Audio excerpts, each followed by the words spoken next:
Hello friends, welcome back to this lecture for the subject for thermodynamics, basic thermodynamics, SY BTech Mechanical. Today we are going to start with unit number 2, that is first law of thermodynamics. So let us begin with some basic concepts and then deal with we can discuss the first law of thermodynamics. So let us go through the contents. In today's lecture, we will discuss the first law of thermodynamics, the Joule's experiment. So what does the first law of thermodynamics says?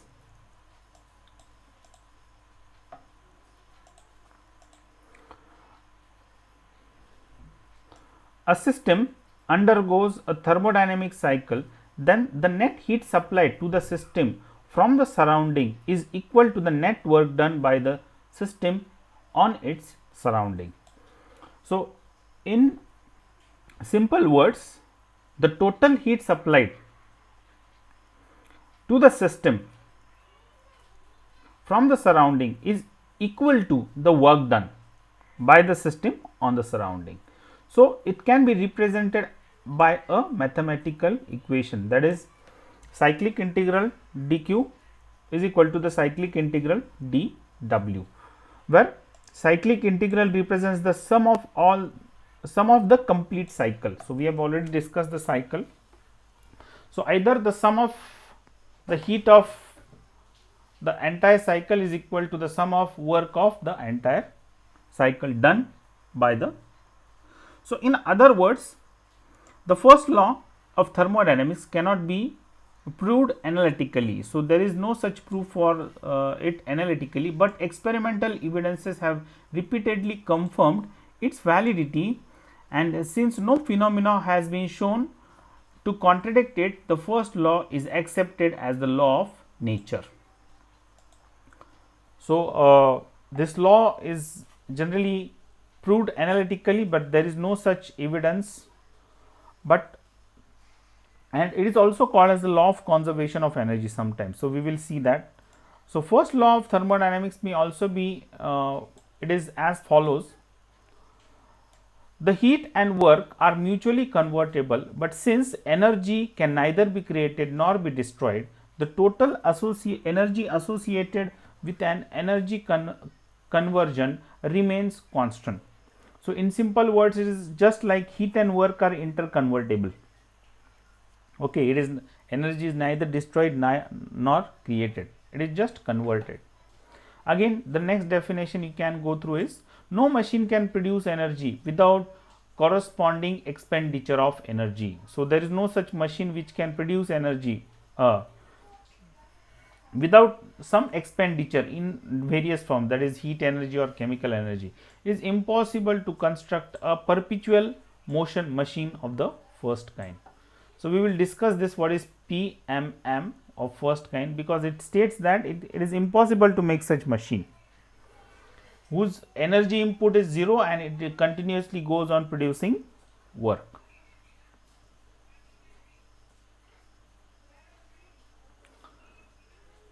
So in this diagram you can see a thermometer is there. It is a closed system, a insulated system. The pulley is attached. The pulley is attached with a stirrer. Okay, and this rope is wound, and a dead weight is kept at this level. Now, when this dead weight will move from this level to this level, so there is some displacement of weight, and this stirrer will move. So this work done will be getting converted into the heat energy, and we have to consider this as a perfectly insulated container. So the initial and final temperature of this this can be noted from this thermometer.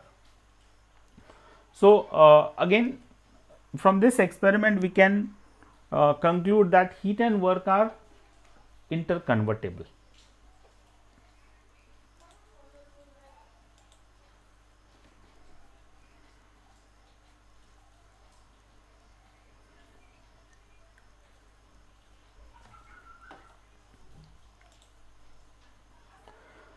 The work input to the pedal wheel is measured by the fall of weight, while the corresponding temperature rise of the liquid in the insulated container is measured by the thermometer. So, we have discussed this.